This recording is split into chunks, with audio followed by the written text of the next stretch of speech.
when you look at entrepreneurial opportunities and the opportunities you had or I had, right, compared to the lack of opportunities these kids in the urban environments have, there's a lot missing there, right? There's inspiration or aspiration that they don't see. A lot of examples of people in business having the success those athletes on TV have, right? And in their communities, there's nobody they can reach out and touch that have had that type of success in business. For you as a young guy, you saw something somewhere, somebody. Explain that, what you saw to inspire you to be a guy that leads in business and innovates and discovers, all different opportunities in business. Well, I would say it was a combination of good luck, mostly good luck. I have two great parents, right? I had nothing to do with that. I was lucky to be the oldest. So when I was born, my father was 23 and my mother was 20. So, I said they were so broke they couldn't pay attention. They had no money. And that was an advantage for me because my parents gave me essentially a set of rules that if I followed, I could do whatever I wanted. Mm-hmm. If I did my best in school, which, I was a horrible student for most of my life until I was 16 years old. I just didn't really pay attention, but I was always into making money. I could walk around and pick up Coke bottles and take it in for the nickel they would give you. I would sell them in school. It was always thinking about how to make money because one is my parents didn't have a lot of money to give me. And I just found freedom in that. And the other thing, I never liked people telling me what to do. I never wanted to be either dependent on somebody or people telling me what to do. So, my parents said, as long as you're in this house, you have to do what I say. So when I was 17, I was out of school. I said goodbye. In fact, my father said, what are you still doing here? So I was lucky to have parents of great character that gave me freedom and that they didn't have any money. So I had to figure things out myself. And also, I would say I was lucky enough to have a little bit of a mathematical brain. In fact, my whole brain works in numbers. In fact, it's funny. I wrote when I was 24, I wrote a book on trading theory, and I gave it to my father to read. And my father said, "Well, I got two things to tell you." He said, "Number one, you don't know how to write." And number two, he said, "Do you know what the difference between being weird and eccentric is?" He said, "When you get to be rich, you'll be eccentric. Right now, you're weird."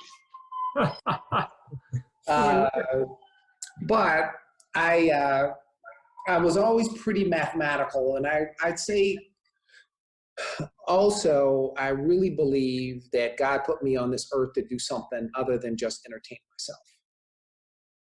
So I would say just being lucky, having some skill in math, and being willing to sleep on the floor if I didn't have anything. So I'm really not a person that cares a lot about stuff or what people think.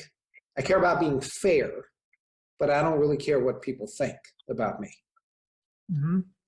To me, I'm not asking you anything about your life. If I can help you, great. But, if you don't like the way that I eat or the fact that I don't go out or do other stuff or that I work from 4 a.m. to 11, doesn't make any difference to me. Yeah.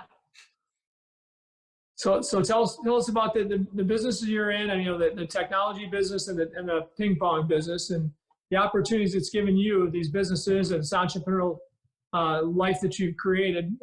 Tell us about the opportunities you've had to discover cool things, meet people you would never be able to meet without it.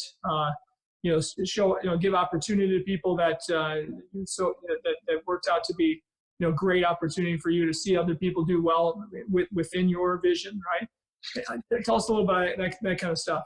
Well, I've been lucky. I've had a number of businesses and been involved I would call myself kind of a little impatient misfit. So I really like discovering, and the things that are, I'd say, most important to me in the world is just being number one in the world at something. That's always what's driven me. And remember when I was young, my father told me, he told me a couple piece of advice that I really took to heart. He said, if I give 100%, I may not be the best, but I'll be in the top 5%.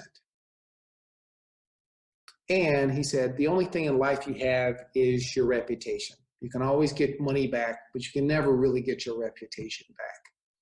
So those things, I would say, really drove me. So I've always been a little bit of, I'd say, a little bit of an oddball. People think I'm a little bit on the Asperger's spectrum, maybe, because I think my brain works a little bit differently. I mean, it's really mathematical.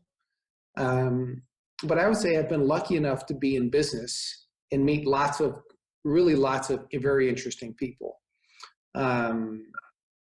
Met some people, I would say, when I was young, and that when I was young, I was really a radical. And in fact, I remember when my family grew up in segregation. So we lived in an all-black neighborhood until I was 12 years old. So the first time we actually lived around whites, a neighbor asked me, I think I was 12 years old, she asked me, what do you want to do when you grow up? And I was in Topeka, Kansas. I said, I want to be a Black Panther. And she freaked out and went and called my mother and stuff like that. So I would say I got a chance to meet somebody, one of the original Black Panthers, a guy named Stokely Carmichael. And I was unimpressed by one thing, but then impressed by another.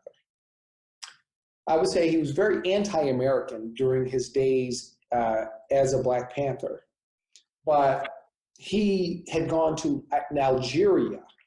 He'd left, and then he came back with a very different perspective. And I remember hearing him talk about that.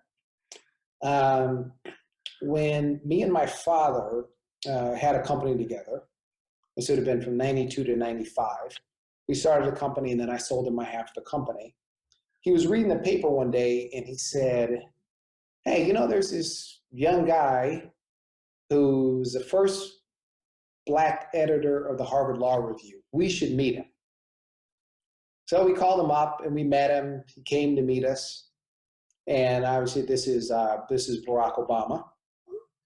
And him and I became really, really good friends, even though I would say he's left-handed and I'm right-handed, so you can figure that out politically. But I still have a lot of love for him and his family, even though we may not agree on some things politically, but doesn't matter. I don't agree with a lot of stuff with my own father and my parents, but I love them the same.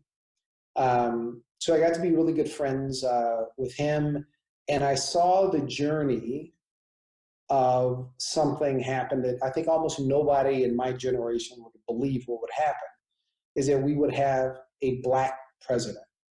Not just a Black president with no money, with an Arabic name. Which that whole journey was, I would say, especially when he became senator, because I was there from kind of when he was running in 95 and then became senator. And obviously I was there when he gave that famous speech in 2004. I was standing maybe 15 feet away. I said that, and I just told Barack I was really proud of him, and this is something that's historic that I think is really going to be really good for the country. In fact, I remember I had a friend from Europe, and I told him in 2003 Barack was going to be president. And he said, no chance that's going to happen. I said, you'll see, he's going to be president. In 2003, what was he doing in 2003? He was running for Senate in 2003. He became senator in 2004. U.S. Senate. U.S. Senate. He was a state senator. Right. So there's that. We did something, it was, in 2016 and got a chance to talk to the Pope around, table tennis and some of the things that were going on. But I met a lot of great business people in the world. And I would tell you that people that I most enjoy talking to are Uber drivers. I find them much more interesting than CEOs typically. Because you can just see these are people who are taking advantages of opportunities that they're presented. And to me, this is really the power of the free enterprise system and property rights. They have a car. In fact, I got rid of my car and started taking Uber because Black people drive Uber. And I said, these are really hardworking people. They have their property. I need a ride. They got a ride. Uber sits in the middle. And they all seem to be thankful of the economic opportunity. They were all really good people, just trying to take care of their families. So there's that. I had a chance to meet a guy named Aliko Dangote, he's the richest man in Africa. Well, he was until recently worth $20 billion. I got to take a tour of Nigeria, and I met, as part of the tour, I met Aliko and some of the Nigerian CEOs. And I remember I went there with a friend of mine, two friends of mine, and it was, I would say, almost a religious experience for me and the other guys with me as well. Because the first time in our lives we had seen a Black person say, I'm going to invest $1 billion here, I'm going to invest $1 billion here. And he was talking about his money and how he was dedicated to making his country better. And we had never experienced anything like that ever. I got a chance to go to Senegal. I got invited to go on a tour of Senegal. And I saw a place called Gorée Island, where it's the westernmost tip of Africa, where the slaves, it was kind of a launching place for the slaves. And obviously that was kind of an emotional experience. But I got to see and meet African people who were just really good people. In fact, I've been to, I don't know how many countries in the world, 40 some countries in the world. And what you see is that most people are pretty much just the same. They love their kids the same. They want the same type of things. They may eat differently. They may, have different religions or things, but they tend to just, be humans and care about the things that we care about. They love their parents and they love their kids, and, their wives yell at them, stuff like that. So I would say I've got really good friends all over the world and people from all types of economic backgrounds. So I don't really get impressed by people's wealth. I just get impressed by people's character. I love it. Now, were you offered any positions in the White House at all, or no? Being a friend of the president? I would say nobody is going to offer a libertarian a role in government. I don't know about that. A good friend of mine is a libertarian. He's an advisor to this president. Which one? Steve Moore. Oh, that's right. Yeah. Okay, so the answer is it's not many though. You're right. There's not many of them. And plus, I don't think that I could be in government, because if you're not a customer, I kind of don't want you telling me what to do. Yeah. And so, I would say you don't have to be in politics to have an influence on the direction of the country. Pardon me. Did you get invited to the White House when Barack was the president? Yeah, we had lunch. I had lunch in his office, and I've been there a few times. And so, yes. Cool. That'd be a great experience. Oh, listen, to me, it was no big deal. It's an old house. It's like a museum, and it's just me kind of talking to my friend. And most of it was, "How you doing? How's Michelle and the kids doing? You know, everything okay? Good to see you. Hope you're not too stressed. Let's keep in touch every once in a while." That was it. And Probably refreshing for him. do you talk to him? Oh, so go ahead, Robbie. Sorry. I was just saying it's probably refreshing for him to have a conversation like that. Well, listen, I didn't want to ask him. There's nothing for me to ask him. I just want to be his friend. Say, "Man, how you're doing?" Right? Everybody's trying to angle at what they can get from you, and you're dealing with probably stuff on a daily basis that none of us would want to know about. Right? People getting killed and kidnapped and threats to the country, and you imagine that all day long, every day. Sometimes you just, "Hey man, how you doing?" "I'm doing good. Thanks for glad to see you." That was it. Right. Cool. Have you remained friends with him after the fact? Yeah, I'll listen periodically, but look, Barack is now the most famous guy in the world. He's probably one of the 3 most famous people on earth. Sure. So I don't really communicate with him that much. If he comes to Chicago or something, and I'm here and he's there, I'll probably say hello to him. But, I'm just not a celebrity chaser.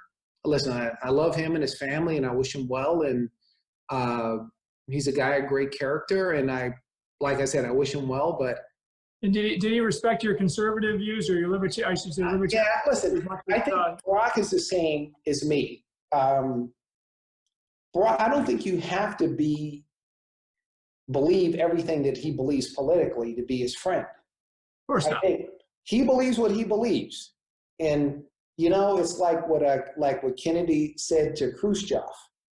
You're not going to make me a communist, and I'm not going to make you, a capitalist. Let's move on. Yeah. So yeah, Barack has his beliefs, and he believes it. And he's a smart man. We're the same age. He doesn't need me yelling in his ear. It's not going to do anything. His opinions have been formed, and so was it fun to give him a little bit of friendly objectivity? No, listen, I purposely don't want to talk to him about politics. I don't want to talk to him about politics. I just want to be his friend. It's politics all day long. Obviously, he's involved in politics again right now. He's not interested in that for me. Like, to be honest with you, there are people that like Bernie. I'm not interested in it. You're a pretty astute dude, though, when it comes to free enterprise and the beginnings of it and the value of it and the danger of communism. You're a really well versed guy with that stuff. I would have thought that you'd have challenged your buddy a little bit in some way. Listen, to be honest with you, like I said, I'm not. I could have a conversation with Bernie. I'm not going to change Bernie's mind at all, and he's not going to change my mind at all. So, I've never met him. If I ever met him, I'd be polite, say, "How are you?" But the idea that I'm going to waste my time or his time arguing about free enterprise versus the dangers of socialism, you know what I mean? That hole up here is closed. But if there's a debate you can have on stage with Bernie, wouldn't that be fun? Oh, I would love that. Yeah, you might change some minds around you, right? That'd be fun. Oh, listen, that would be fun.